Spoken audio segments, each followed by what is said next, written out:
पावसाळ्याला अजून 1 महिना अजून उरलेला असताना सुद्धा उजनी धरण यंदा ओव्हरफ्लो झालं असून 70 टीएमसी पाणी हे भीमा नदीच्या पात्रामध्ये सोडण्यात आले आणि यंदा दोनदा भीमा नदीकाठच्या गावांना पूरस्थिती येण्याचं चित्र सुद्धा यावेळी पाहायला मिळालं, पण सतर्कतेमुळे हा धोका टळलेला आहे।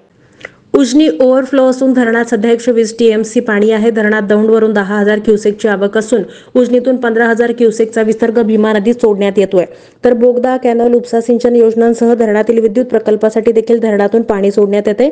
पावसाळा सुरू झाल्यानंतर 20 जुलैपर्यंत उजनी धरण उणे पातळीत होतं। यानंतर पुणे जिल्ह्यातील मुसळधार पावसामुळे उजनीत मोठं पाणी आलं। अवघ्या 15 दिवसातच धरण ओव्हरफ्लो झाले।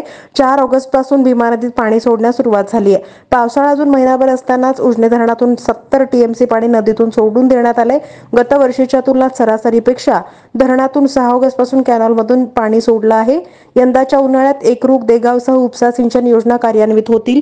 धरण ओव्हरफ्लो असल्यानं नव्यानं कार्यान्वित होणाऱ्या उपसा सिंचन योजनांसाठी देखील पाणी सोडण्यात येणार आहे।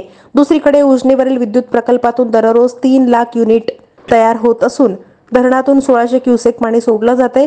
भीमा नदीकाठी दोनदा पूर परिस्थिती यापूर्वी उद्भवलेली होती, त्यामुळे पंढरपूर जवळील झोपडपट्ट्यांमध्ये पाणी शिरलेलं होतं। जलसंपदा विभागाच्या सतर्कतेमुळे यंदा मोठा विसर्ग पंढरपूर येथे आला नाही, त्यामुळे यंदा मात्र पुराची स्थिती निर्माण झाली नाही।